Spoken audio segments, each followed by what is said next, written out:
আষাঢ় পেরিয়ে শ্রাবণ মাসে প্রবেশ করেছি, আর তার মাঝেই কিন্তু বর্ষার ভুকুটি দেখা যাচ্ছে। পূর্বাভাস দেওয়া হয়েছে কিন্তু আগামী দুদিন কিন্তু ভারী বৃষ্টিপাত হওয়ার সম্ভাবনা রয়েছে। বেশ কিছু জেলায় হলুদ সতর্কতাও জারি করা হয়েছে। এই বিষয়ে বিস্তারিত জেনে নেব। সঙ্গে রয়েছে আমাদের প্রতিনিধি শতাব্দী দেবনাথ।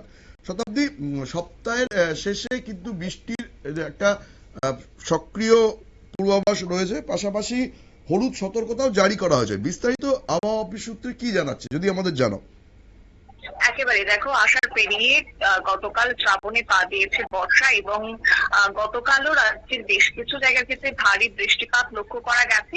এবং আজকে সকালবেলাতে রাজধানী আগরতলাতে চড়া রোদ, যেন মনে হচ্ছে যে এটা বর্ষাকাল নয়, হয়তো শরৎ আগমন করছে। কিন্তু সেক্ষেত্রে দেখা গেছে যে বেলা যতটা গড়িয়েছে ততটাই বৃষ্টির ভ্রুকুটি। কিছুক্ষণ আগে রাজধানীতে একটা মাঝারি বৃষ্টিপাত হয়েছে এবং গোটা দিন তোমার মেঘলা আকাশ থাকার সম্ভাবনা রয়েছে রাজ্য জুড়ে। কোথাও কোথাও হালকা রোদের দেখা মিলতে পারে, কিন্তু তার মধ্যে বৃষ্টি কিন্তু এখন পিছু ছাড়বে না। কারণ মৌসুম ভবন জানাচ্ছে যে ওড়িশা এবং পশ্চিমবঙ্গের উপকূল সংলগ্ন উত্তর পশ্চিম বঙ্গোপসাগরে যে সুস্পষ্ট নিম্নচাপ অঞ্চলটি ছিল তা তোমার শুক্রবার গাঙ্গেয় পশ্চিমবঙ্গ এবং সংলগ্ন ঝাড়খণ্ড উড়িষ্যার উপর নিম্নচাপ অঞ্চল হিসেবে অবস্থান করছে। আর এর সঙ্গে সমুদ্র তল থেকে 5.8 কিলোমিটার উচ্চতায় রয়েছে ঘূর্ণাবর্ত। তাই আগামী 24 ঘন্টায় কিছুটা শক্তি হারাবে বর্ষাকালীন অক্ষরেখা। এই মুহূর্তে পাঞ্জাব, হরিয়ানা, উত্তরপ্রদেশ, বিহার, পশ্চিমবঙ্গ হয়ে উত্তর বঙ্গোপসাগর পর্যন্ত বিস্তৃত রয়েছে। আর এর প্রভাবে একদিকে তোমার বঙ্গোপসাগর থেকে প্রচুর পরিমাণে বৃষ্টির জলীয় বাষ্প স্থলভাগে ঢুকছে, যার ফলে একটা প্রবল অনুকূল পরিস্থিতি তৈরি হচ্ছে তোমার বৃষ্টির জন্য। এবার আসি যে আমাদের ত্রিপুরা রাজ্যের কথা কি অবস্থানে রয়েছে। দেখো, রাজ্যের হাওয়া অফিস জানাচ্ছে ইতিমধ্যেই বুলেটিন প্রকাশ করেছে 18 থেকে 25 জুলাই পর্যন্ত ত্রিপুরার অধিকাংশ জেলাতে হালকা থেকে মাঝারি বৃষ্টি এবং বজ্রবিদ্যুৎ সহ বৃষ্টিপাতের সম্ভাবনা রয়েছে। বিশেষ করে পশ্চিম ত্রিপুরা, সিপাহীজলা, গোমতী, দক্ষিণ ত্রিপুরা জেলায় 18 থেকে 21 জুলাই পর্যন্ত এক বা দুই জায়গায় 7 থেকে 11 সেন্টিমিটার পর্যন্ত ভারী বৃষ্টি হতে পারে। আর এই 4 দিনের জন্য সংশ্লিষ্ট জেলাগুলিতে রয়েছে তোমার হলুদ সতর্কবার্তা। আর 22 জুলাই থেকে ভারী বৃষ্টির সম্ভাবনা কিছুটা কমবে বলে একটা স্বস্তির খবর এই মুহূর্তে পাওয়া গেছে। তবে হ্যাঁ, রাজ্যের বিভিন্ন জেলায় কিন্তু বজ্রবিদ্যুৎ সহ হালকা থেকে মাঝারি বৃষ্টিপাতটা অব্যাহত থাকবে এই জুলাই মাসে জুড়ে। এবং আগামী 3 থেকে 4 দিন রাজ্যের সর্বোচ্চ তাপমাত্রা এবং সর্বনিম্ন তাপমাত্রা স্বাভাবিকের কাছাকাছি থাকবে বলে আবহাওয়া দপ্তর সূত্রে খবর।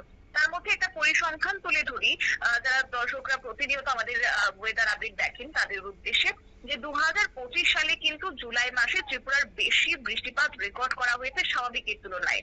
এক্ষেত্রে মোট 449.9 মিলিমিটার পর্যন্ত বৃষ্টিপাত হয়েছে, যেখানে এই মাসে স্বাভাবিক বৃষ্টিপাতের পরিমাণ থাকে তোমার 379.8 মিলিমিটারের কাছাকাছি।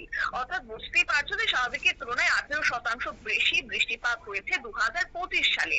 আর জুলাই মাসে মোট 26 দিন বৃষ্টিপাত হয়েছে। এর মধ্যে মৌসুমী বায়ু 2 দিন প্রবল, 4 দিন সক্রিয় এবং 13 দিন স্বাভাবিক। এছাড়াও 12 দিন দুর্বল ছিল।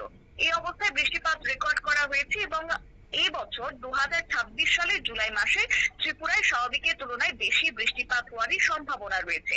আর মৌসুমী বায়ু সক্রিয় থাকায় আগামী কয়েকদিন রাজ্যের বিভিন্ন জেলাতে বৃষ্টিপাত লক্ষ্য করা যেতে পারে।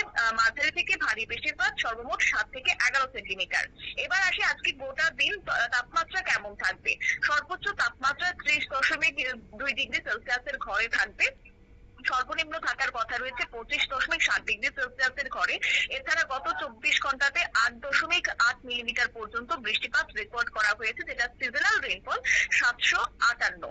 আর আগামী 24 ঘন্টার জন্য 33.0 ডিগ্রি সেলসিয়াস থাকবে সর্বোচ্চ, সর্বনিম্ন থাকবে 26 ঘরে।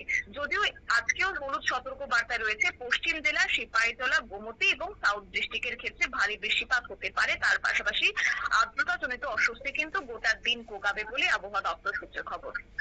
অসংখ্য ধন্যবাদ শতাব্দী। আমরা কথা বলে নিচ্ছিলাম আমাদের প্রতিনিধি শতাব্দী দেবনাথের সাথে। আজ 4 জেলায় কিন্তু হলুদ সতর্কতা রয়েছে, তবে আর্দ্রতাজনিত যে অস্বস্তি সেটা কিন্তু বাকি জায়গায় রাজ্যে থাকবে বলেই জানিয়েছে আবহাওয়া দপ্তর। নজর রাখবো পরবর্তী সংবাদের দিকে, তার আগে নিয়ে নেব ছোট্ট বিজ্ঞাপন বিরতি।